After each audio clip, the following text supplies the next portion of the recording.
हरा, पीला, नीला, गुलाबी, क्या है ये सब? गुड मॉर्निंग स्टूडेंट, हेलो, कैसे हो आप सभी? आपकी सोनल मैम आ गई है आपके पास ये रंग बिरंगे कुछ एसिड बेस सॉल्ट वाला चैप्टर लेके।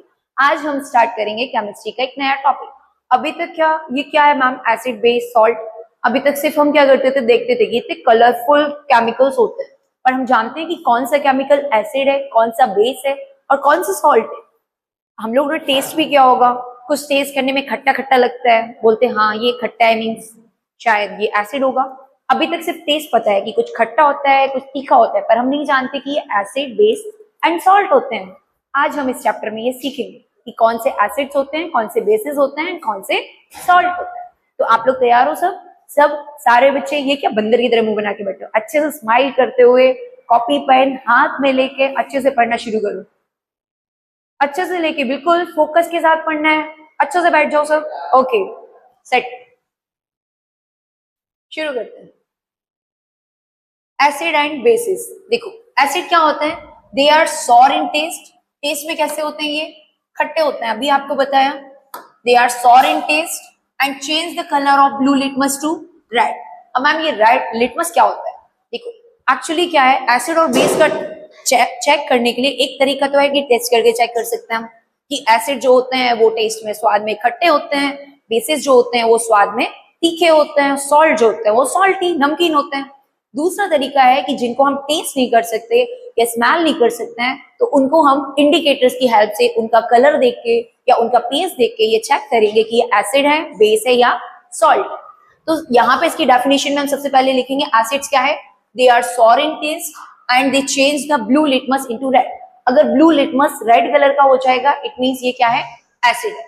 अगर हम बेसिस की बात करेंगे तो these are bitter in taste. Bases कैसे होते हैं? बिटर होते हैं टेस्ट में, और इनका कलर कैसा होता है? रेड लिटमस पेपर को ये ब्लू करते हैं। सिंपल याद रखना, ब्लू लिटमस रेड हो जाएगा मतलब acid, red litmus blue turn हो जाएगा मतलब बेस। सॉल्ट में क्या होता होगा मैम? सॉल्ट देखो एक न्यूट्रल होता है, मतलब वहां पे न्यूट्रल के केस में किसी भी कलर में कोई चेंज नहीं होता, जो कलर होता है एज इट इज वही रहता। ओके, नेक्स्ट इंडिकेटर्स क्या होते हैं? इंडिकेटर्स आपको बताया कि ऐसे सब्सटेंसेस जो किसी सब्सटेंस का एसिडिक या बेसिक नेचर बताते हैं उसे इंडिकेटर कहते हैं। ये भी प्रॉपर्टी के बेस पे टू टाइप्स के होते हैं, नेचुरल इंडिकेटर और सिंथेटिक इंडिकेटर। नेचुरल इंडिकेटर क्या है मैम? नेचुरल इंडिकेटर मतलब जो हमें नेचर से मिलते हैं उनको नेचुरल इंडिकेटर्स कहते हैं। सिंथेटिक मीन्स जो नेचर से हमें नहीं मिलते हैं, मैन मेड होते हैं, उन्हें सिंथेटिक कहते हैं। अब इसमें जो सबसे फेमस नेचुरल इंडिकेटर है दैट इज लिटमस, जो अभी बताया लिटमस पेपर। ये डिफरेंट डिफरेंट कलर के होते हैं, पर इसका जो ओरिजिनल कलर होता है एनसीईआरटी में आपने पढ़ा, ये पर्पल कलर का होता है। That is very important. और इसको हम किससे निकालते हैं? ये हमें लाइकेन जैसे प्लांट से मिलता है। लाइकेन एक प्लांट नहीं, एक एल्गी है, उससे हमें ये मिलता है लिटमस पेपर। इसके अलावा हम टर्मरिक, हल्दी का यूज करके भी चेक कर सकते हैं एसिड या बेस। अगर आप ऐसे रिएक्शंस के साथ में या प्रैक्टिकल वे में देखना चाहते हैं, घर पे जाके प्रैक्टिस कीजिए। और अगर आप मेरी शॉर्ट्स में ये लाइव प्रैक्टिकल के साथ देखना चाहते हैं तो कमेंट सेक्शन में बताइए, एक बार हम ये प्रैक्टिकल का वीडियो बनाइए। ओके, नेक्स्ट देखो हम चेक करते हैं आगे क्लासिफिकेशन ऑफ नेचुरल इंडिकेटर। यहाँ पे जो है कलर चेंज के बेस पे हम इंडिकेटर्स को बोलेंगे कलर इंडिकेटर। इसमें इंपॉर्टेंट है litmus, cabbage, red cabbage extract, turmeric, China rose, hydrangea. ये सारे फ्लावर्स हैं जिनकी जो पेटल्स होती हैं वो कलरफुल होती है। इनसे भी हम चेक कर सकते हैं कि एसिड है या बेस है। उनका कलर क्या होता है? दोनों सोल्यूशन में चेंज हो जाता है। इसके बाद हम देखेंगे नेक्स्ट, अगर अडर या स्मेल के बेस पे देखेंगे, स्मेल के बेस पे इंडिकेटर को बोलते हैं हम ऑल्फैक्टरी इंडिकेटर। ऑल्फैक्टरी इंडिकेटर्स को भी हम तीन तरीके से चेक कर सकते हैं। तो अनियन की स्मेल, जो भी स्मेल आती है वो हमेशा एसिड में डिटेक्ट होती है, बेस में डिटेक्ट नहीं होती। ये बात याद रखना। अगर आप घर में अनियन को भी बंद करके पैक करके रख दोगे, किसी कपड़े में पोटली में बांध के फ्रिज में रख देते हो, क्या होगा? उस कपड़े में पूरी स्मेल आ जाती है। इट मीन्स वो स्मेल बता रही है कि ये एसिड है ना कि बेस। इसके बाद वनीला एक्सट्रैक्ट, वनीला खाते हो ना, आइसक्रीम, हाँ आइसक्रीम, केक, एशियंस यूज करते हो, यस। वनीला की स्मेल भी क्या बताती है कि ये क्या है? एसिड है।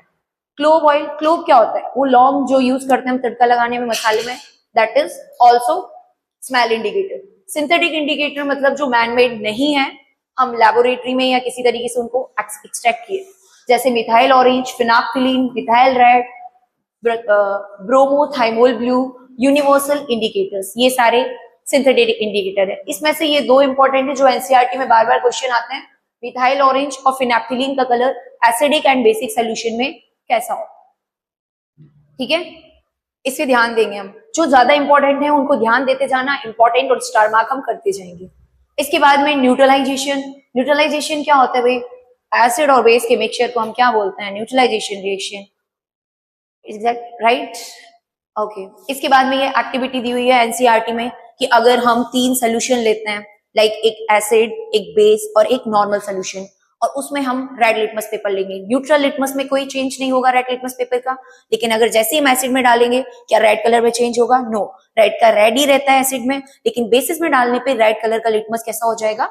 ब्लू कलर का हो जाएगा। बिल्कुल करेक्ट। आप आज ही घर पे जाके एक लिटमस पेपर को मार्केट से परचेज कीजिए और घर पे सिर्फ नॉर्मल सोल्यूशन ले लेना। आप एक एज अ बेसिस की फॉर्म में आप घर पे सोडा का पानी ले सकते हैं, सोडा वाटर, और विनेगर ले सकते हैं एक ग्लास में, दोनों में ही टेस्ट करके देखिए किसका कलर चेंज होगा और मेरे को बताइए। ओके, नेक्स्ट हम देखेंगे आगे। इसके आंसर भी यहाँ लिखे हुए हैं, आपको इस एक्सप्लेनेशन के साथ लिखना है। इसमें कुछ इंपॉर्टेंट एसिड और बेसिस दिए। एक आर्हेनियस साइंटिस्ट थे जिन्होंने बोला था कि एसिड और बेसिस है उनके कलर्स को हम केवल लिक्विड सोल्यूशन में डिटेक्ट कर सकते हैं। मतलब जब पानी में हम एसिड्स को डालते हैं तो ये H+ आयन देते हैं, और पानी में जब हम बेसिस को डालते हैं तब क्या होता है? OH- आयन देते हैं। H+ ion means hydrogen ion और OH- मीन्स हाइड्रोक्साइड। जैसे HCl ये H+ देगा, H2SO4, HNO3, ये CH3COOH, ये सब H+ देते हैं, तो इनको क्या बोलेंगे हम? ये क्या है? एसिड। और जो हाइड्रोक्साइड आयन देते हैं इन सबको क्या बोलेंगे हम? बेसिस। इनके नंबर के बेस पे एसिड और बेस को भी डिवाइड कर देते हैं। अगर OH का नंबर 1 है तो बोलते हैं mono basic, mono acidic base. OH का नंबर 2 है तो डाई एसिडिक बेस। OH का नंबर 3 है तो ट्राई एसिडिक बेस। इसी तरीके से एसिड को भी क्लासिफाई कर देते हैं। अगर एक H+ आयन है उसके अंदर तो mono basic acid, 2 H+ ion है तो di basic acid, 3 H+ ion है तो ट्राई बेसिक एसिड। इस तरीके से होगा ये। तीसरा जो है हम इंडिकेटर, नेचुरल इंडिकेटर की हेल्प से भी ये चेक कर सकते हैं। ये इंडिकेटर की टेबल है, that is very important. Red litmus acidic solution में रेड कलर देता है और ये कैसे कलर देगा? ब्लू। ओके, सो यस, पूरे इंटरेस्ट के साथ पढ़िए, लेजीनेस बिल्कुल नहीं आनी चाहिए, पानी वानी पीते रहना एकदम। ऐसे सड़े सड़े मुंह मत बनाओ, अच्छा सा एक्सप्रेशन दो, अच्छे से एक्सप्रेशन के साथ में पढ़ाई करो। Very good. Blue litmus paper, क्या रेड लिटमस पेपर का colour blue, sorry blue litmus paper जो है ये एसिड सोल्यूशन में कैसा हो जाएगा? रेड कलर का हो जाएगा। क्या बेसिक सोल्यूशन में ब्लू का कलर चेंज होगा? No, no colour change. इसके बाद में नेक्स्ट हम देखेंगे इंडिकेटर्स में इनके नेचुरल कलर दिए हैं। लिटमस इंपॉर्टेंट है, पर्पल कलर होता है, एसिडिक मीडियम में ये ब्लू से रेड कलर देता है, और बेसिक मीडियम में इसका कलर ब्लू हो जाता है। रेड कैबेज का कलर देखेंगे, ओरिजिनली ये रेड ही होता है, एसिड में रेड और बेसिक में ग्रीन होगा। टर्मेरिक का ओरिजिनल कलर येलो होता है, और टर्मेरिक का एक्सपेरिमेंट कर सकते हैं घर में। नींबू पानी डालोगे या विनेगर डालोगे तो उसके कलर चेंज नहीं होगा, येलो ही रहेगा। लेकिन जब आपके कपड़ों पे हल्दी के दाग लग जाते हैं, उसको मम्मी वॉश करती है वॉशिंग सोडा या वॉशिंग पाउडर का यूज करके, तो हमेशा वो येलो कलर ब्राउन हो जाता है। आप वहां से भी याद कर सकते हैं क्यों ब्राउन होता है, क्योंकि वॉशिंग सोडा में बेस होता है और बेस में ये कलर रेड या ब्राउन हो जाता है। इसके बाद में नेक्स्ट हम देखेंगे चाइना रोज, इसका लाइट पिंक कलर होता है, और बाद में एसिडिक मीडियम में डार्क पिंक होगा, एंड लास्टली बेसिक मीडियम में ये ग्रीन कलर का हो जाता है। ये कुछ इंपॉर्टेंट है इसमें से जो याद रखना है आपको एनसीईआरटी के। इसके बाद में ये ऑल्फैक्टरी इंडिकेटर्स है। वाओ, क्या कितनी प्यारी इमेज है ना, एकदम दिख रहा है। हाँ भाई, नाक से सारी स्मेल जा रही है। स्मेल, स्मेल किसको डिटेक्ट कर सकती है? केवल एसिड्स में, एसिड्स को डिटेक्ट कर सकते हैं बस स्मेल के थ्रू, बेसिस में डिटेक्ट नहीं करते। ये सड़ी सी नीली नाक होगी भाई, मैंने बोला था ना आज हम सिर्फ लाल पीला हरा नीला सब पढ़ेंगे। ये सारे हरे पीले नीले क्या है? ये सारे कलर बता रहे हैं एसिड बेसिस कितना कलरफुल है। Chemistry is all about the colour. आगे देखो, नेक्स्ट हम इसमें देखेंगे कुछ एग्जांपल, ये एनसीईआरटी के दिए। स्ट्रॉन्ग बेस या स्ट्रॉन्ग एसिड कैसे पता करेंगे? पीएच स्केल के बेस पे। पीएच स्केल बहुत इंपॉर्टेंट है, आपको याद रखना होगा। पीएच स्केल का यूज हाइड्रोजन आयन के कॉन्सेंट्रेशन को चेक करने के लिए किया। यहाँ पे ये कुछ सिंथेटिक इंडिकेटर्स भी बने हैं। ये इतने डिफिकल्ट फॉर्मूले इनके, बाप रे, ये कैसे याद होते होंगे लोगों को?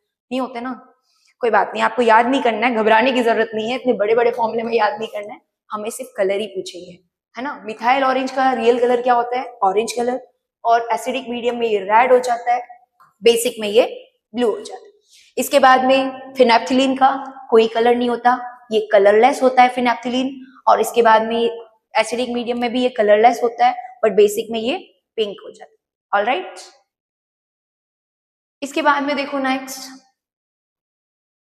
कुछ इसके पोटेंशियल बोर्ड क्वेश्चन जो दिए हुए हैं ये आप देख लेना, एनसीईआरटी के क्वेश्चन है। एसिड और बेस के मिक्सचर में डालने पे क्या होता है, किसका क्या इफेक्ट होगा, ये क्वेश्चंस आपको देखने हैं।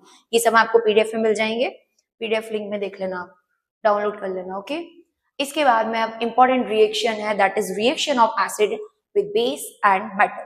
हमेशा एक चीज याद रखना सिंपल सी है कि जब भी एसिड या बेस की रिएक्शन किसी मेटल के साथ कराई जाती है तो हमेशा हाइड्रोजन गैस रिलीज होती है, और हाइड्रोजन गैस बबल्स की फॉर्म में दिखती है और पॉप साउंड आती है। ये आपने देखा होगा प्रैक्टिकली घर में भी, और फर्स्ट चैप्टर में भी हमने पढ़ा था, एक ग्रेन्यूल्स दिख रहा था, वो बीकर बना हुआ था, उसमें कुछ पार्टिकल्स बबल्स की फॉर्म में दिख रहे थे, है ना। अब यहाँ पे देखो एक बढ़िया सा एक्सपेरिमेंट देखेंगे हम इसका। ये देखो भाई, यहाँ पे देखो, ये पटाखा फूट गया, ये सिगरेट विगरेट नहीं है, कैंडल है, फालतू की चीजों पे ध्यान नहीं देना। हाँ, आगे देखो, यहाँ पे क्या है, देखो एक टेस्ट ट्यूब ली, टेस्ट ट्यूब में हमने जिंक की ग्रेन्यूल्स लिए। कौन सा मेटल लेंगे, जिंक मेटल। जिंक मेटल की reaction dilute sulphuric acid, sulphuric acid means H2SO4 के साथ जब जिंक की रिएक्शन कराएंगे तो क्या बन जाएगा, जिंक सल्फेट का सॉल्ट बन जाएगा, और साथ में हाइड्रोजन गैस रिलीज होगी। मैम कैसे पता करेंगे हाइड्रोजन गैस रिलीज हो रही है, कुछ नहीं करते, हम एक बीकर लेंगे, बीकर में एक सोप सोल्यूशन लेंगे, साबुन का घोल, उसके ऊपर हम एक कैंडल को ले जाएंगे। जैसे ही हम कैंडल को लेके जाएंगे वो कैंडल तुरंत से पॉप साउंड के साथ बुझ जाएगी, पटाख। इसके बाद क्या होगा, मैं ये प्रूफ हो जाएगा कि यहाँ पे इस रिएक्शन में हाइड्रोजन गैस रिलीज होती है। ओके, घर पे मत करना वरना मम्मी डर जाएगी, है ना। ऐसे मत करना, कोई कांड पता चले आग लग जाए, पटाखे फूट जाए, ऐसे मत करना। बस याद करने के लिए थोड़ा बहुत कर सकते हैं आप, लर्न करने के लिए सिंपल है। अब देखो जैसे हमने एसिड के साथ देखा, ऐसे हम बेस के साथ भी देखेंगे। ये रिएक्शन लिखी है, जिंक की HCl के साथ रिएक्शन कराएंगे तभी ZnCl2 बनेगा, हाइड्रोजन गैस रिलीज होगी। इसके बाद में नेक्स्ट देखो, ये इसके कुछ इंपॉर्टेंट क्वेश्चन है जो आपको करने हैं, सभी को प्रैक्टिस करने से रिलेटेड सारे क्वेश्चंस जो बोर्ड में आए हुए हैं। बेसिस के साथ रिएक्शन, बेस के साथ एक रिएक्शन देख लेंगे। आपको पता है सबसे फेमस बेस कौन सा है, sodium hydroxide, that is caustic soda. Sodium hydroxide की रिएक्शन जब हम जिंक मेटल के साथ कराएंगे तो क्या बन जाएगा, सोडियम जिंकेट बनता है। ये सॉल्ट याद कर लेना, ये बहुत डिफिकल्ट सा फॉर्मूला लगता है बच्चों को, but that is very simple. Na2ZnO2 sodium zincate का सॉल्ट बनता है जब हम सोडियम हाइड्रोक्साइड बेस की रिएक्शन जिंक मेटल के साथ कराते हैं। और साथ में कौन सी गैस रिलीज होती है, हाइड्रोजन गैस। तो वही है, एसिड और बेस की रिएक्शन जब भी मेटल के साथ कराएंगे तो हमेशा हाइड्रोजन गैस रिलीज होगी और उसी मेटल का क्या बनता है, सॉल्ट बनता है। वेरी गुड, अच्छे से याद करते जाओ सब। इसके जनरल फॉर्मुलाज जो जो इंपॉर्टेंट फॉर्मुला है वो आपको लर्न करने हैं। कौन कौन से इंपॉर्टेंट बेसिस है जो एनसीईआरटी में दिए हैं, सोडियम कार्बोनेट, सोडियम हाइड्रोक्साइड, बिल्कुल इनको लर्न करना है, इनकी इंपॉर्टेंट रिएक्शंस आपको देखनी है। Reaction of acid and metal with metal carbonates and hydrogen carbonates. Metal carbonate क्या होते हैं, ये मेटल और नॉन मेटल क्या होते हैं, भाई हम बचपन से पढ़ रहे हैं, जो इलेक्ट्रिसिटी के कंडक्टर है वो मेटल होते हैं, जिनमें इलेक्ट्रिक करंट फ्लो नहीं होता है वो नॉन मेटल होते हैं। अगर हम पीरियोडिक टेबल में देखें तो जो पॉजिटिव चार्ज एलिमेंट है वो मेटल्स हैं, जो नेगेटिव चार्ज होते हैं वो नॉन मेटल्स होते हैं। इसमें सिंपल देख सकते हैं, जैसे कोई भी मेटल ले लो आप, कैल्शियम ले लीजिए, कॉपर ले लीजिए, मैग्नीशियम, किसी की भी रिएक्शन, मतलब ऐसा कोई मेटल कार्बोनेट लेता है जिसमें रिएक्शन कराना इजी हो। सबसे फेमस मेटल कार्बोनेट आप पढ़ते हो sodium carbonate, Na2CO3। Sodium carbonate की रिएक्शन जब हम HCl के साथ कराएंगे तो क्या बनेगा, NaCl बनता है। NaCl सिंपल सॉल्ट बनता है, सोडियम क्लोराइड जानते होंगे, हाँ, खाने वाला नमक, साथ में H2 और CO2 गैस रिलीज होगी। यहाँ पे याद रखना, जब भी मेटल कार्बोनेट्स या मेटल हाइड्रोजन कार्बोनेट्स के साथ एसिड या बेस की रिएक्शन कराते हैं तो हमेशा H2O, वाटर और कार्बन डाइऑक्साइड रिलीज होती है। ये देखिए, सोडियम हाइड्रोजन कार्बोनेट की रिएक्शन HCl से कराई तब भी क्या होगा, NaCl, H2O और कार्बन डाइऑक्साइड रिलीज होती है। दोनों ही रिएक्शन सिमिलर है, लिख लिख के प्रैक्टिस करोगे आराम से आपको याद हो जाएगी, बहुत ईजी है। इसके बाद में अगर हमें टेस्टिंग करनी है कार्बन डाइऑक्साइड की तो आपको एक बहुत अच्छा तरीका बताया था, आपने फर्स्ट चैप्टर में भी देखा था कि कार्बन डाइऑक्साइड को चेक करने के लिए हम यूज करते हैं स्लैक लाइम। स्लैक लाइम जो होता है कैल्शियम हाइड्रोक्साइड, उसको किसमें यूज करते हैं, व्हाइट वॉश में। जैसे हम व्हाइट वॉश करते हैं वॉल्स पे, बाहर से एयर आती है, एयर के कांटेक्ट में आके वॉल क्या होती है, सूख जाती है। व्हाइट वॉश जैसे ही सूखता है वो क्या हो जाता है, एकदम स्टोनी, स्टोन के तरीके से। और वो जो स्टोन होता है आपकी दीवार पर उसको बोलते हैं रॉक स्टोन। तो इससे पता चलता है कि वहां पे जो व्हाइट वॉश हमने कैल्शियम हाइड्रोक्साइड किया उस पे कार्बन डाइऑक्साइड आके रिएक्ट कर गई है, यानी कार्बन डाइऑक्साइड गैस जो थी वो कहाँ पे थी, इन्वायरमेंट में थी। कैल्शियम हाइड्रोक्साइड के साथ कार्बन डाइऑक्साइड गैस रिएक्ट करती है, कैल्शियम कार्बोनेट रॉक सॉल्ट बनता है और साथ में वाटर रिलीज हो जाएगा। अगर ये बहुत ज्यादा कार्बन डाइऑक्साइड एक्सेस में होती है तो ये कैल्शियम कार्बोनेट के साथ रिएक्ट करके कैल्शियम हाइड्रोजन कार्बोनेट भी बना लेती है। ये भी याद रखना, ये भी इंपॉर्टेंट स्टेप है ये आगे का, कि कैल्शियम हाइड्रोजन कार्बोनेट कैसे बनता है जब बहुत ज्यादा एक्सेस में कार्बन डाइऑक्साइड होती है। तो ऐसे क्वेश्चंस आपके बोर्ड में आते रहते हैं, इन 4 क्वेश्चंस को आप स्टार मार्क करते जाइए। ये बीच में से क्वेश्चंस आते हैं और आपको प्रैक्टिस भी करनी है रिएक्शंस की। ये क्वेश्चन आपके नीचे दिए हुए हैं, सीक्वेंसली प्रैक्टिस के लिए अच्छे से प्रैक्टिस कीजिए, लर्न कीजिए, रिवाइज कीजिए। वीडियो अच्छा लगे तो लाइक भी कीजिए ताकि मैं आगे आपके लिए और अच्छे कंटेंट बनाऊं। और इसके बाद में ये रिएक्शन आ गई, reaction of carbonates with excess of CO2। ये तो वही रिएक्शन है जो अभी मैंने करवाई आपको, ये क्वेश्चन दिया हुआ है। कार्बन डाइऑक्साइड के साथ कराएंगे तो क्या बनेगा, कैल्शियम हाइड्रोजन कार्बोनेट बनेगा। ओके, इसके बाद में नेक्स्ट स्टेप है न्यूट्रलाइजेशन रिएक्शन। न्यूट्रलाइजेशन क्या होता है, न्यूट्रल का होगा सोल्यूशन। जब एसिड की रिएक्शन बेस के साथ कराते हैं तो क्या बनता है, सॉल्ट बनता है और वाटर। ऐसी रिएक्शन को बोलते हैं न्यूट्रलाइज। न्यूट्रलाइज का मतलब है कि एसिड और बेस आपस में रिएक्ट करके एक दूसरे के इफेक्ट को नलिफाई कर देते हैं। ठीक है, जैसे आप एग्जांपल ले सकते हो NaOH, सोडियम हाइड्रोक्साइड, इसकी रिएक्शन HCl के साथ कराएंगे तो क्या बनेगा, सोडियम क्लोराइड, कॉमन सॉल्ट बनता है और वाटर। ये सबसे सिंपल और सही रिएक्शन जो आपको याद रखनी है। Reaction of metallic oxide with acid, ये भी याद कर लेना। मेटालिक ऑक्साइड, देखो मेटालिक अभी बताया था मेटल्स, कॉपर, कैल्शियम, मैग्नीशियम, तो इसमें सबसे सिंपल एग्जांपल हमने लिया कॉपर ऑक्साइड। कॉपर ऑक्साइड की रिएक्शन HCl के साथ कराएंगे तो क्या बनेगा, CuCl2, कॉपर क्लोराइड का सॉल्ट बनता है और वाटर रिलीज होता है। इसके अलावा अगर हम यहाँ पे देखें तो आपको एक चीज दिखाई देगी कि ये जो एसिड था ये किसके साथ रिएक्ट किया, मेटल ऑक्साइड के साथ। क्या बन गया भाई, यहाँ पे सॉल्ट बना दिया और वाटर। जब भी एसिड की रिएक्शन बेस के साथ होती है तभी सॉल्ट और वाटर बनते हैं। इसका मतलब क्या है कि यहाँ पे जो मेटल ऑक्साइड है ये किसकी तरह काम कर रहा है, ये बेस की तरह फंक्शन करता है। ये भी की पॉइंट है, आप नोट कर लेना, नीचे लिखा हुआ है। नॉन मेटल ऑक्साइड, अगर कार्बन डाइऑक्साइड को हम देखेंगे, यहाँ पे कार्बन डाइऑक्साइड कैल्शियम हाइड्रोक्साइड के साथ रिएक्ट करके क्या बनाता है, कैल्शियम कार्बोनेट और H2O। ठीक है, कैल्शियम हाइड्रोक्साइड आपको नॉर्मली पता है इट इज स्लैक लाइम, और कार्बन डाइऑक्साइड मैम ये तो गैस होती है, ये थोड़ा ना एसिड या बेस होगा। देखो कार्बन ऑक्साइड नॉन मेटल का ऑक्साइड होता है और ये जो है ये बेस है। बेस रिएक्ट करके क्या बना रहा है भाई, सॉल्ट बना रहा है। बेस किसके साथ रिएक्ट करके सॉल्ट और वाटर बनाता है, एसिड के साथ। मतलब ये जो नॉन मेटालिक ऑक्साइड है ये एसिड की तरह वर्क करता है। यहाँ से 2 कंक्लूजन निकले, मेटालिक ऑक्साइड्स बेसिस की तरह वर्क करते हैं, नॉन मेटालिक ऑक्साइड्स एसिड की तरह वर्क करते हैं। और ये की पॉइंट यहाँ लिखा हुआ है और ये क्वेश्चन आपके बोर्ड में आया हुआ है। तो focus on your questions and focus on your slide, और अच्छे से लिखते जाइए, पेन से प्रॉपर पढ़ते जाइए। अगर नींद आ रही है तो थोड़ा बहुत पानी वानी पी सकते हो आप बीच में। ठीक है, आगे हम देखते हैं नेक्स्ट क्वेश्चन इसका। ये सारे क्वेश्चंस बोर्ड में आए, इससे रिलेटेड है, ये बोर्ड पैटर्न के क्वेश्चन ये देखने हैं आपको। और जो भी आपके डाउट्स है आप मेरे को कमेंट में बता सकते हैं। की कॉन्सेप्ट ये भी लिख दिया जो मैंने आपको भी बताया था, metallic oxide non metallic oxide का। नेक्स्ट एक्टिविटी जो होगी that is conduction of electricity. Electricity का कंडक्शन, मैम हमने इलेक्ट्रोलिसिस ऑफ वाटर भी पढ़ा था, वहां भी हमने 2 इलेक्ट्रोड लिए थे, वहां करंट लगा था। यहाँ भी आपको करंट लगने वाला है, एकदम शॉक लगेगा। और इस करंट से अब की बार हम सिर्फ वाटर को इलेक्ट्रोलाइट नहीं करेंगे, अब हम ब्राइन को इलेक्ट्रोलाइट करेंगे। ये ब्राइन क्या होता है, कि कोई ब्रांडी है? नो, ब्राइन मीन्स होता है NaCl का लिक्विड सोल्यूशन। मतलब NaCl प्लस H2O, इसको हम क्या बोलते हैं, ब्राइन कहते हैं। और ब्राइन का हमें इलेक्ट्रोलाइसिस कराना है तो इसके लिए भी हम क्या करेंगे, सिंपल एक बीकर लेंगे, बीकर में कॉर्क, कॉर्क में 2 इलेक्ट्रोड, एक एनोड और एक कैथोड लगा देंगे। एनोड पे पॉजिटिव चार्ज होता है, कैथोड पे नेगेटिव चार्ज होता है। एनोड की तरफ एनाइंस मूव करेंगे, कैथोड की तरफ कैनाइन। अब देखो भाई यहाँ पे NaCl है, ये Na प्लस Cl माइनस में टूटेगा, यानी जो प्लस वाले हैं वो किसकी तरफ जाएंगे, एनोड की तरफ या कैथोड की तरफ, कैथोड की तरफ। और जो माइनस वाले हैं वो कहाँ आएंगे, एनोड की तरफ। मींस ये जो क्लोराइड है यानी क्लोरीन गैस हमें एनोड पे मिल जाएगी, और जो हाइड्रोजन गैस है वो यहाँ पे हमें कैथोड पे मिलती है। ये यहाँ पे भी आपकी लिखा हुआ है और एनसीईआरटी में भी ये सिंपल डायग्राम इसका दिया है जो आपको प्रैक्टिस करना है, that is very important for your board exam. Yes, आगे देखो इसकी रिएक्शन आप देख सकते हैं। Behaviour of acid and water, acid water का बिहेवियर क्या है। मैम इसकी रिएक्शन आपने नहीं देखी, देखो इसकी एक बार की रिएक्शन देख लीजिए, ऊपर इसकी रिएक्शन थी क्या,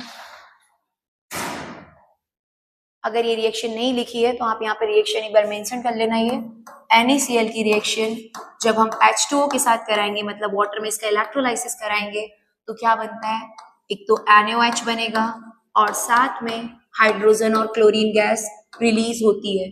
हाइड्रोजन कहाँ मिलेगी आपको, कैथोड पे, और क्लोरीन कहाँ मिलेगी आपको, एनोड पे। ये इंपॉर्टेंट है, ये याद रखना आप। आगे देखिए, similarly what do acid and basis have in common.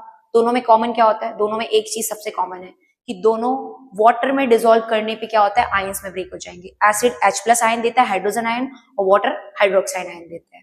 ठीक है, इसके बाद में और क्या लिखा हुआ है इंपॉर्टेंट, एल्कलाइज। हाँ, ये वर्ड भी मैंने एनसीईआरटी में पढ़ा था मैम, क्या होता है एल्कलाइज। बेसिक सोल्यूशन जो वाटर के साथ होता है उसको बोलते हैं हम एल्कलाइज। अगर बेसिस बिना वाटर के होगा तो वो एल्कलाइन नहीं। ठीक है, बेसिस के वॉट लिक्विड सोल्यूशन को हम एल्कलाइज बोलते हैं। इसे acid and bases in water ionisation हो जाएगा, हाइड्रोनियम आयन बन जाएगा। हाइड्रोनियम आयन कैसे बनते हैं भाई, जब भी एसिड्स वाटर में जाते हैं तो कभी भी ये H+ आयन की फॉर्म में ज्यादा टाइम तक नहीं रहेगी। H+ H2O के साथ रिएक्ट होके क्या बना देता है, H3O+ ion, and this H3O+ ion is known as hydronium ion. इस H3O आयन को हम हाइड्रोनियम आयन बोलते हैं।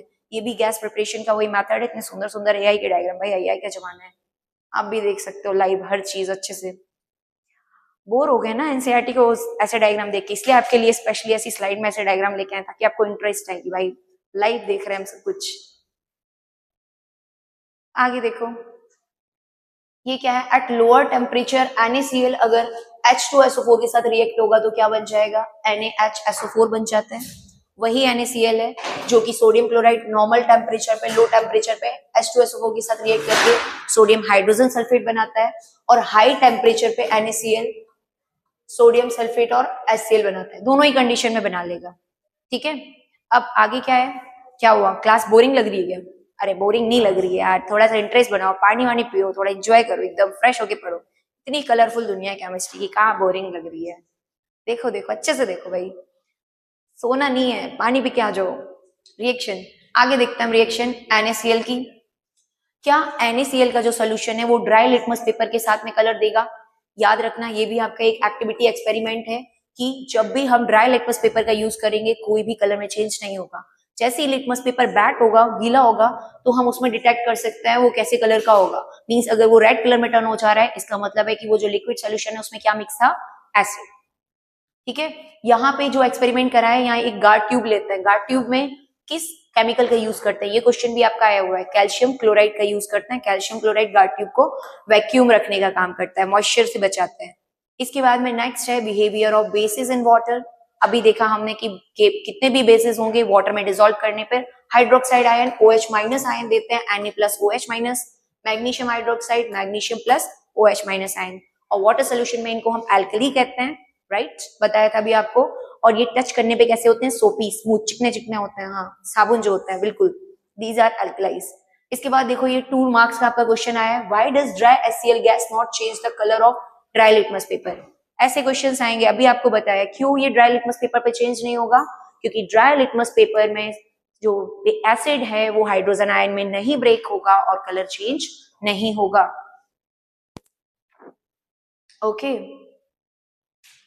तो मजा आ रहा है पढ़ने में आपको? ओके, अच्छे से पढ़ते रहिए। आगे देखिए, चलते हैं नेक्स्ट, डिफाइन एल्कली। देखो ये सारे क्वेश्चंस आपको प्रैक्टिस करने हैं, इसको छोड़ना नहीं है। अब हम आज के सबसे इंपॉर्टेंट टॉपिक पे पहुंचते हैं, ये है कि pH scale, that is pH scale. हाँ बहुत सुना है मैम, पीएच स्केल क्या होता है ये? पीएच पेपर भी मिलता है, हम चेक भी कर सकते हैं कौन सा एसिड बेस क्या कलर होता है। पीएच पेपर बहुत सिंपल होता है। पीएच स्केल जो होता है 0 से 14 तक होता है। ठीक है, 0 से 14 तक होता है। 0 से अगर 7 के बीच में पीएच है तो एसिडिक मीडियम होगा, 7 से ज्यादा होगा तो बेसिक होगा, और अगर फिक्स 7 होगा तो न्यूट्रल होगा। ये देखो ये लिखा है, पीएच अगर 7 है मींस न्यूट्रल, एसिडिक है तो लेस देन 7, और बेसिक है तो ग्रेटर देन 7 होगा। पीएच स्केल क्या होता है? It is logarithm of, negative logarithm of hydrogen ion concentration. PH scale hydrogen ion के कॉन्सेंट्रेशन का निगेटिव लॉगरिथम होता है, इसीलिए इसका जो फॉर्मूला बनता है that is H+ ion concentration minus log time base is equals to pH.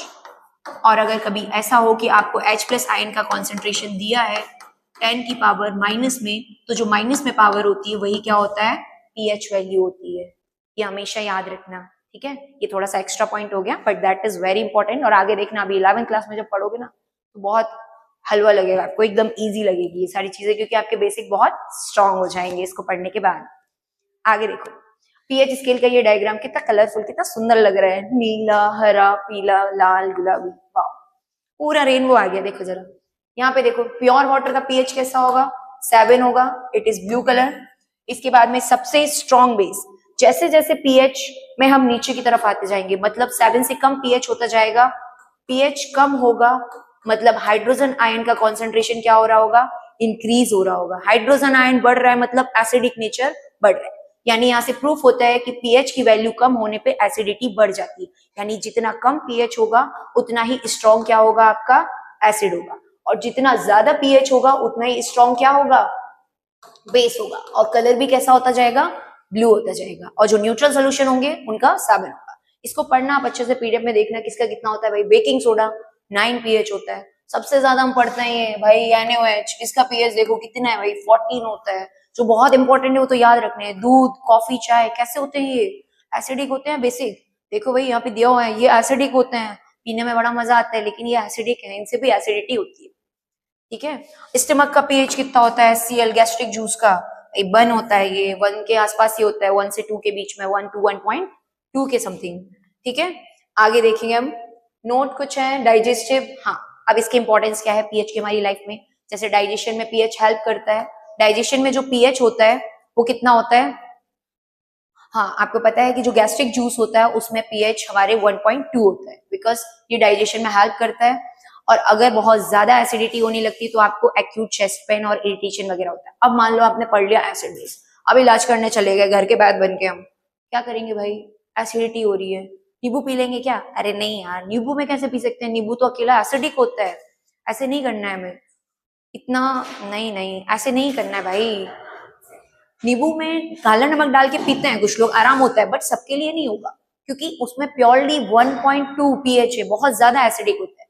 उसकी जगह अगर आप सोडा का यूज करोगे, बेकिंग सोडा, जिसका पीएच 13 और 14 के आसपास होता है, उससे कंट्रोल हो जाएगा। हाँ, अब क्योंकि आप पढ़ के जाओगे तो थोड़ा दिमाग लगा लोगे कि हाँ प्रॉपर बेस कौन सा है, सोडा, तो बेकिंग सोडा का यूज करके हम ये खत्म कर सकते हैं। आपको चींटी ने काट लिया, एंट ने काट लिया, उसके डंक में भी क्या होता है, मिथेनोइक एसिड होता है। मिथेनोइक एसिड क्या करता है, झंझनाट होती है, उसको भी कंट्रोल करने के लिए हम क्या करेंगे, उसको कंट्रोल करने के लिए हम बेकिंग सोडा यूज करेंगे, ठीक है। इसके बाद में देखो पेन कंट्रोल हो जाएगा, टूथ दिखे, हमारे जो कॉमन माउथ है, सलाइवा है, उसका पीएच 6.8 होता है, अगर हम खाना खा लेते हैं एसिडिक हो जाएगा तो 5.5 पीएच होता है। एनसीईआरटी में दिए हुए हैं वो एग्जाम्पल, आपको देखना है और पढ़ने भी। अगर जो हमारा टूथ होता है ये किससे बना होता है, इनेमिल से। इनेमिल्स में भी आपने देखा होगा कि बहुत ज्यादा खट्टा खाने से या बहुत ज्यादा ठंडा खाने से सेंसेशन होता है, क्योंकि पीएच में क्या होता है, डिफरेंस आ जाता है। तो ज्यादा एसिडिक मीडियम होगा तो दांत जल्दी झड़ जाएंगे, हाँ बुढ़े हो जाओगे आप, बचना है अपने आपको, बचाना है, तो क्या करेंगे हम, कोलगेट एक्टिंग सॉल्ट। आप कौन कौन से कोलगेट यूज करते हैं, एक्टिव सॉल्ट या फिर कुछ और, क्लोजअप, जो भी करते हैं कमेंट में बताना कौन कौन सा कोलगेट यूज करते हैं। हाँ मैं तो एक्टिव सॉल्ट करती हूँ। आगे देखो, self defence by animals and plants, इसमें बताया जैसे हनी बी ने काट लिया या चींटी ने काट लिया, या एक नेटल प्लांट होता है उसके डंक में भी एसिड होता है, तो उसको कंट्रोल करने के लिए हम तुरंत वहां क्या करेंगे, बेकिंग सोडा का यूज करेंगे। बेकिंग सोडा उसकी इफेक्ट को नलीफाई कर देगा पीएच प्लांट्स में। इसके अलावा हमने एक इंपॉर्टेंट चीज देखनी है, that is acid rain. Acid rain क्या होती है, एसिड रेन सल्फर डाइऑक्साइड और नाइट्रोजन डाइऑक्साइड, दो गैसेस हमारे एनवायरनमेंट में होती है जो कि वाटर के साथ रिएक्ट होकर हाइड्रोजन सल्फेट और नाइट्रिक एसिड बनाती है रेन के साथ में। और ये क्या करेंगी, जो हमारे मॉन्यूमेंट्स हैं, पुरानी दीवारें या ताजमहल है जिसका कलर कैसा हो रहा है, पीला हो रहा है, किसकी वजह से होता है, एसिडिक रेन की वजह से होता है, ठीक है। तो ये कुछ इंपॉर्टेंट फैक्ट्स हैं जो रियल लाइफ में यूज करते हैं, उसको याद रखना। सिंथेटिक इंडिकेटर्स ये सब हमने पढ़ लिए। इसमें कुछ नेचुरल इंडिकेटर्स हैं जो घर में यूज करते हैं, विनेगर, विनेगर में कौन सा एसिड होता है, एसिटिक एसिड, ये लर्न करना है आपको क्योंकि आपके एनसीईआरटी के एग्जाम्पलर में एक्सरसाइज में दिए हुए हैं। ऑरेंज और लेमन है, इसमें सिट्रिक एसिड होता है। टर्माइन में टार्ट्रिक एसिड होता है, नाम से याद हो रहा है भाई, टर्माइन इमली खट्टा होता है। टमेटो में ऑक्सैलिक एसिड होता है। कर्ड में लैक्टिक एसिड, आंट और नेटल में मिथेनोइक एसिड होता है। तो इंपॉर्टेंट है ये सारे एसिड्स आपको लर्न करना है। पीएच एंड सॉइल केमिस्ट्री भी, इसको भी लर्न कर लेना। फैमिली ऑफ सॉल्ट देखेंगे हम, सॉल्ट फाइनली क्या होगा, सॉल्ट 3 टाइप्स के होते हैं, उनके फॉर्मूले के बेस पे हम देखेंगे, ठीक है। फॉर्मूले के बेस पे अगर हम सॉल्ट्स को चेक करें तो देखो जो आपके एनसीईआरटी में एग्जांपल है उसके बेस पे देखेंगे। पोटेशियम सल्फेट, पीछे क्या आ रहा है भाई, सल्फेट। सोडियम सल्फेट, पीछे क्या आ रहा है, sulphate. Calcium sulphate, sulphate. Magnesium sulphate, copper sulphate, सभी में सल्फेट आ रहे हैं, मतलब ये कौन से सॉल्ट हो गए, ये सल्फेट वाले सॉल्ट हो गए, ठीक है। इसके बाद में नेक्स्ट क्या है, क्लास बोरिंग हो रही है, फिर से नींद आ रही है क्या, पानी वानी पी लो भाई, इतना बोरिंग नहीं करना है, अच्छे से पढ़ेंगे हम, थोड़ा पानी पी के आओ। हाँ पानी पी लेते हैं, आराम से पियो, मैं भी पी लूंगी, तुम भी पी लो, अच्छे से पढ़ते जाओ, ठीक है। अगर इसमें क्लोराइड लगा हुआ है तो कौन सा हो जाएगा, ये क्लोराइड वाले सॉल्ट है। Sodium chloride, ammonium chloride, NH4Cl, इसके बाद में sodium nitrate, NaNO3, sodium carbonate. ये एनसीईआरटी की एग्जाम्पल थी इसलिए मैंने अलग अलग कर दी, ठीक है। इसके बाद में आगे देखो, नाइट्रेट में सोडियम नाइट्रेट याद कर लेना, ये नाइट्रेट फैमिली का नाइट्रेट वाला सॉल्ट हो गया, ये कार्बोनेट वाला हो गया, और ये मैम क्लोराइड वाले सॉल्ट हो गए। इसमें सबसे ज्यादा इंपॉर्टेंट है सोडियम क्लोराइड, ठीक है। इसके बाद में नेक्स्ट हम देखेंगे पीएच ऑफ सॉल्ट। अभी बताया था कि पीएच जो सॉल्ट का होता है वो जनरली 7 होता है। अगर किसी सॉल्ट का पीएच 7 से कम है तो वो एसिडिक सॉल्ट होगा, पीएच अगर उसका 7 से ज्यादा होगा तो वो क्या होगा, बेसिक सॉल्ट होगा। अब ये कैसे बनेंगे भाई, सिंपल है, देखो इसमें स्ट्रॉन्ग एसिड स्ट्रॉन्ग बेस, अगर दोनों स्ट्रॉन्ग है तो कैसा होगा ये, अगर न्यूट्रल सॉल्ट है मींस यहाँ पे स्ट्रॉन्ग एसिड और स्ट्रॉन्ग बेस होगा, पीएच कितना होगा, 7 होगा। इसके बाद में अगर एसिडिक सॉल्ट है तो क्या होगा, यहाँ पे स्ट्रॉन्ग एसिड होगा, एसिडिक सॉल्ट के केस में क्या स्ट्रॉन्ग होगा, एसिड स्ट्रॉन्ग होगा, बेस क्या होगा, वीक होगा। अगर हम बेसिक सॉल्ट देखेंगे तो वहां पे स्ट्रॉन्ग क्या होगा, यहाँ पे स्ट्रॉन्ग बेस होगा और वीक क्या होगा, एसिड होगा, ठीक है। इसके बाद में नेक्स्ट हम आगे देखेंगे कॉमन सॉल्ट सोडियम क्लोराइड हम कैसे बनाते हैं, इसका क्या मेथड है। कॉमन सॉल्ट का मेथड NaOH HCl के साथ रिएक्ट करके NaCl और H2O बनाता है। क्या बनाता है, NaCl और H2, ठीक है। NaCl और H2O बनाता है NaOH HCl के साथ रिएक्ट करके, सोडियम हाइड्रोक्साइड NaOH होता है, ये एक बेस है, HCl के साथ रिएक्ट करके सोडियम क्लोराइड बनाता है। एक सिंपल सी रिएक्शन है जो आपको याद रखनी है। सबसे ज्यादा भाई क्या हम ये रिएक्शन करा करा के ही सॉल्ट लेते हैं, क्या होता है मैम हमें जो घर में नमक मिल रहा है वो रिएक्शन करा के आ रहा है क्या, इतना सारा बनाते हैं लेबोरेटरी में, नहीं। आपको बहुत कॉमन एग्जांपल पता है कि नमक की जो कहानी है वो कहाँ से शुरू हुई है, नमक की कहानी शुरू हुई है दांडी मार्च से, गांधी जी के टाइम से, राइट। हिस्ट्री में आपने पढ़ा होगा, गुजरात में वो आंदोलन चला था, वहां पे क्या हुआ था, बहुत लार्ज स्केल पे जो सी वाटर होता है, सी वाटर में सबसे ज्यादा सॉल्ट होता है, सी वाटर से ही लार्ज स्केल पे इंडस्ट्रियल तरीके से सॉल्ट को बनाया जाता है, और बाकी जो थोड़ा बड़ा मेथड है वो हम लेबोरेटरी में यूज कर सकते हैं, तो इसका एक बहुत बड़ा सिग्निफिकेंट यूज भी है। इसके बाद में अगर हम देखेंगे NaCl, Na2SO4 सोडियम की फैमिली से बिलोंग करते हैं, ये सारे सोडियम सॉल्ट है। NaCl, KCl ये क्लोराइड वाले सॉल्ट है। हिस्टोरिक सिग्निफिकेंट मैंने आपको बता दिया, इंडियन स्ट्रगल में होगा टू डिटरमाइन दिस। इसके बाद में आगे हम देख सकते हैं कॉमन सॉल्ट में raw material sodium chlor alkali process क्या है, देखो इसके नाम से पता चल रहा है, सोडियम मींस यहाँ पे क्या है, बेस है, क्लोर का मतलब यहाँ पे क्लोरीन बनती है, सोडियम क्लोराइड H2O के साथ रिएक्ट करके क्या बनाएगा, NaOH सोडियम हाइड्रोक्साइड, क्लोरीन और हाइड्रोजन गैस, ठीक है। ये इसका मेथड है, ये भी आपको पढ़ना है एनसीईआरटी से। ब्लीचिंग पाउडर इंपॉर्टेंट है, ये भी आप पढ़ चुके, ब्लीचिंग पाउडर कैल्शियम हाइड्रोक्साइड और क्लोरीन के साथ रिएक्ट होकर क्या बनाएगा, कैल्शियम ऑक्सीक्लोराइड बनेगा।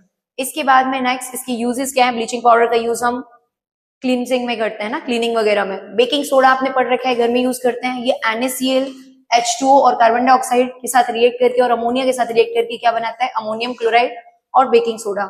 याद कर लेना, फॉर्मूला बार बार आता है NaHCO3। इसके यूजेस भी पता है, बेकिंग पाउडर बनाने में करते हैं, एंटासिड की फॉर्म में यूज होता है। इसके बाद में वॉशिंग सोडा है, वॉशिंग सोडा का use Na2CO3 sodium carbonate dot 10H2O को हम क्या बोलते हैं, washing soda. 10H2O water molecule के साथ रिएक्ट करके ये क्या बनाएगा, वॉशिंग सोडा बनाता है, इट इज बेसिक सॉल्ट। और यहाँ पे हम कुछ बोर्ड एग्जाम के क्वेश्चन दिए, ये भी देख लेंगे, ठीक है। इसके बाद में सोडियम कार्बोनेट हाइड्रोजन कार्बोनेट का ये वाली रिएक्शन आ गया है, जो सोडियम हाइड्रोजन कार्बोनेट है, ये सोडियम कार्बोनेट H2 और CO2 भी बनाता है, इससे हम हाइड्रोजन गैस का भी बना सकते हैं, ठीक है। इसके बाद में एक और इंपॉर्टेंट चीज है यहाँ पे, that is water of crystallisation. जो भी इसमें वाटर के मॉलिक्यूल लगे होते हैं Na2SO4.10H2O, उसको हम क्या बोलते हैं, वाटर ऑफ क्रिस्टलाइजेशन। इसके अलावा एक सबसे इंपॉर्टेंट चीज आपकी बची है लास्ट में, plaster of Paris. Plaster of Paris क्या है भाई, जिप्सम। जिप्सम को हम सीमेंट कहते हैं। Calcium sulphate dot half H2O, ये रिएक्ट करके कैल्शियम सल्फेट बनाता है, that is plaster of Paris. POP, जिसका यूज घर में हम पुटीन और पीओपी का यूज करते हैं। इस तरीके से आपका ये चैप्टर कंप्लीट हुआ। तो आप पूरा चैप्टर अच्छे से रिवाइज कीजिएगा और इसके जितने भी क्वेश्चंस हैं जो बोर्ड में आए हुए हैं वो सब इसमें दिए हैं आपके नोट्स में। Okay, thank you.